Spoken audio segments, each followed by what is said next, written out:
Guys, আসসালামু আলাইকুম। আজকে আমি রসুনের ভর্তা তৈরি করে দেখাবো। তো দেখতে পাচ্ছেন এখানে আমি পরিমাণ মতো রসুন, পেঁয়াজ এবং শুকনা মরিচ দিয়ে নিয়েছি।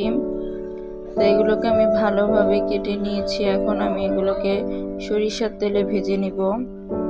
সরিষার তেলে যে কোনো ভর্তায় আর কি অন্যরকম ফ্লেভার দেয়। তো এই যে দেখতে পাচ্ছেন, এই যে আমি কড়াইয়ের একটি প্যানের মধ্যে সরিষার তেল দিয়ে এখন আমি রসুনগুলোকে ভেজে নিব।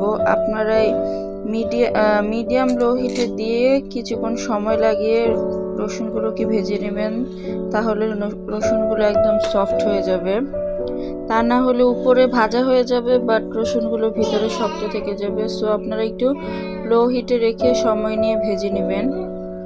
আমি সেম প্রসেসে এই যে দেখতে পাচ্ছেন খুব সুন্দর করে ভেজে নিচ্ছি। যে আস্তে আস্তে দেখতে পাচ্ছেন আমার রসুনগুলো লাল লাল হয়ে আসতেছে এন্ড ভিতর থেকে নরম হয়ে আসতেছে।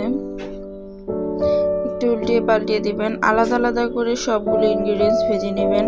আগে রসুন, দেন পেঁয়াজ, দেন মরিচ ভেজে নেবেন। সো এই যে দেখতে পাচ্ছেন এভাবে করে আমি অফ ক্যামেরা অনেকক্ষণ সময় নিয়ে রসুনগুলোকে ভেজে নিয়েছি। এই যে আমার রসুনগুলো ভাজা অলমোস্ট ডান। সো আমি এগুলো একটি বাটিতে রেখে দিব। দেন এই যে দেখতে পাচ্ছেন পেঁয়াজ দিয়ে দিচ্ছি। ইগনোর মাই বেবিস ভয়েস। সো এই যে দেখতে পাচ্ছেন এখন আমি পেঁয়াজ দিয়েছি। তো এই যে পেঁয়াজগুলোকে এখন ব্রাউন কালার করে ভেজে নিব সময় নিয়ে। পুড়ে যাতে না যায় সেদিকটা খেয়াল রাখতে হবে, নয়তো পোড়ার একটা স্মেল আসবে ভর্তা থেকে। সো এই যে দেখতে পাচ্ছেন খুব সুন্দরভাবে লাল লাল করে ভেজে নিয়েছি। দেন পেঁয়াজগুলোকে আমি এখন বাটিতে বেড়ে নিব। এই যে দেখতে পাচ্ছেন পেঁয়াজ আর রসুন একসাথে আমি একটি প্লেটে নিয়ে নিয়েছি। দেন এখন আমি শুকনো মরিচগুলো ভেজে নেব খুব সুন্দরভাবে।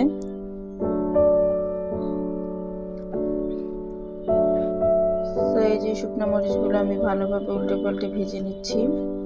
আপনারা চাইলে কাঁচা মরিচও ব্যবহার করতে পারেন, বাট ভর্তার ক্ষেত্রে আমার শুকনো মরিচই আমি প্রেফার করি। তো এখানে আমি ধনিয়া পাতাও ব্যবহার করতেছি, কারণ ভর্তা আর ধনিয়া পাতা না দিলে তো একদমই যায় না ভর্তার সাথে।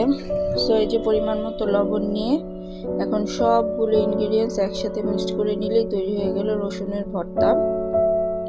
খুবই টেস্টি, খুবই টেস্টি। যাদের খাবারে অরুচি, খেতে ভালো লাগছে না, একবার হলে এই রসুনের ভর্তাটা তৈরি করে দেখেন, কয়েক প্লেট ভাত অনায়াসে খেয়ে ফেলতে পারবেন। খুবই মজা হয়েছে। যে দেখতে পাচ্ছেন রসুনগুলো খুব সুন্দর সফট হয়েছে।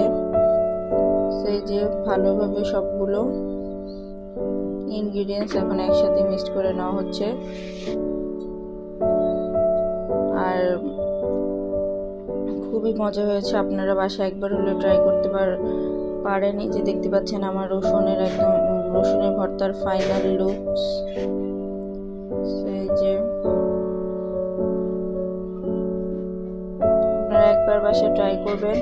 আর আমার চ্যানেলের ভিডিও আরও পেতে অবশ্যই সাবস্ক্রাইব করে পাশে থাকবেন। আর আপনাদের যদি ভালো লাগে অবশ্যই লাইক কমেন্ট করতে ভুলবেন না।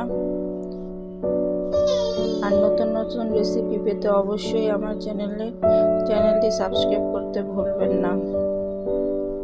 এই যে দেখতে পাচ্ছেন রসুনের ফাইনাল লুক। খুবই মজা হয়েছে।